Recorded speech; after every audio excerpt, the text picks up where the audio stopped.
Hey guys, ಎಲ್ಲರಿಗೂ ನಮಸ್ಕಾರ. ಇವತ್ತಿನ ಒಂದು ವಿಡಿಯೋದಲ್ಲಿ ತುಂಬಾ ಜನ ಬಂದು SSP ಸ್ಕಾಲರ್ಶಿಪ್ ಬಗ್ಗೆ ಅಪ್ಡೇಟ್ ಕೇಳ್ತಿದ್ರಿ, ತಿಳಿಸ್ಕೊಡ್ತೀನಿ. ಇನ್ನ ಚಾನಲ್ಗೆ ಸಬ್ಸ್ಕ್ರೈಬ್ ಮಾಡ್ಕೊಂಡಿಲ್ಲ ಅಂದ್ರೆ ಸಬ್ಸ್ಕ್ರೈಬ್ ಮಾಡ್ಕೊಂಡು ಪಕ್ಕದಲ್ಲಿರುವಂತ ಒಂದು ಬೆಲ್ ಐಕಾನ್ ಕ್ಲಿಕ್ ಮಾಡೋದು ಮರಿಬೇಡಿ.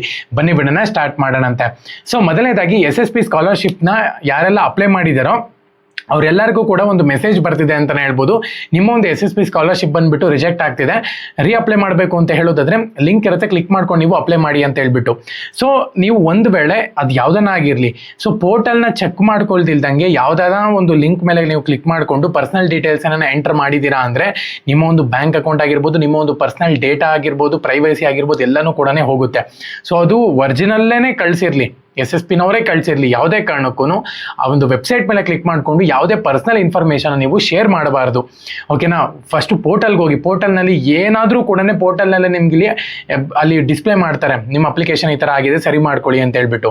ಸೊ ಪೋರ್ಟಲ್ನಲ್ಲಿ ಬಿಟ್ಟು ಮೆಸೇಜ್ನಲ್ಲಿ ಮಾಡಿದ್ದಾರೆ ಅಂತ ಹೇಳೋದಾದ್ರೆ ಅದು ಫೇಕ್ ಆಗಿರುತ್ತೆ. ಯಾವುದೇ ಕಾರಣಕ್ಕೂ ನೀವು ಪೋರ್ಟಲ್ ಬಿಟ್ಟು ಬೇರೆ ಕಡೆ ಲಿಂಕ್ನ ಕ್ಲಿಕ್ ಮಾಡೋದಾಗಿರ್ಬೋದು, ಇವನ್ನ ಯಾವುದು ಕೂಡ ಮಾಡಬಾರ್ದು. ಒಂದು ವೇಳೆ ನೀವು ಮಾಡಿದ್ದೀರಾ ಅಂದರೆ ನಿಮ್ಮ ಒಂದು ಪರ್ಸನಲ್ ಇನ್ಫಾರ್ಮೇಷನ್ಸು, ಬ್ಯಾಂಕ್ ಇನ್ಫಾರ್ಮೇಷನ್ ಎಲ್ಲನೂ ಕೂಡ ಹೋಗೋ ಚಾನ್ಸಸ್ ಇರುತ್ತೆ.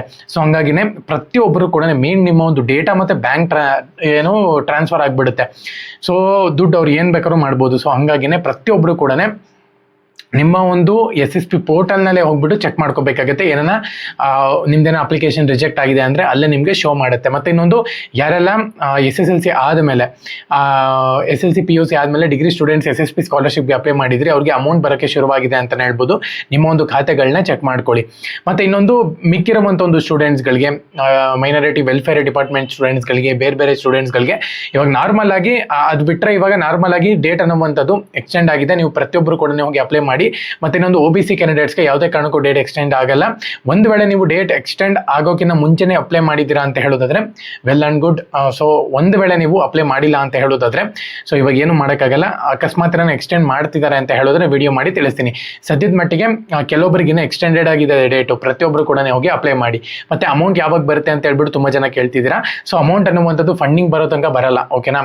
ನಿಮ್ಮದು ಡಿಪಾರ್ಟ್ಮೆಂಟಲ್ಲಿ ವೆರಿಫಿಕೇಶನ್ ಆಗಬೇಕಾಗುತ್ತೆ, ಮತ್ತು DDO ಅಪ್ರೂವ್ ಆಗಬೇಕಾಗುತ್ತೆ. ಸೊ ಇವನ್ನೆಲ್ಲ ಆದಮೇಲೆ ನಿಮಗೆ ಅಮೌಂಟ್ ಅನ್ನುವಂಥದ್ದು DBT ಅನ್ನುವಂಥದ್ದು ಪುಷ್ ಆಗುತ್ತೆ. ಅದು DBT ಪುಷ್ ಆಗಬೇಕು ಅಂದರೆ ಫಂಡಿಂಗ್ ರಿಲೀಸ್ ಆಗಬೇಕಾಗುತ್ತೆ. ಫಂಡಿಂಗ್ ಬಂದಮೇಲೆ ನೋಡೋಣ ಅಂತ. ಇವಾಗ ಸದ್ಯಕ್ಕೆ ಯಾವುದೇ ಕಾರಣಕ್ಕೂ ಯಾವ ಲಿಂಕ್ ಮೇಲೆ ನೀವು ಕ್ಲಿಕ್ ಮಾಡಬೇಡಿ, ಪೋರ್ಟಲ್ನಲ್ಲಿ ಹೋಗ್ಬಿಟ್ಟು ಚೆಕ್ ಮಾಡ್ಕೊಳ್ಳಿ. ಆ ಥರ ಏನಾರ ಇಶ್ಯೂ ಇತ್ತು ಅಂತ ಹೇಳೋದಾದ್ರೆ ಚಾನಲ್ಗೆ ಸಬ್ಸ್ಕ್ರೈಬ್ ಮಾಡಿಕೊಂಡು ಬೆಲ್ ಐಕಾನ್ ಕ್ಲಿಕ್ ಮಾಡೋದು ಮರಿಬೇಡಿ. ಜೈ ಹಿಂದ್, ವಂದೇ ಮಾತರಂ.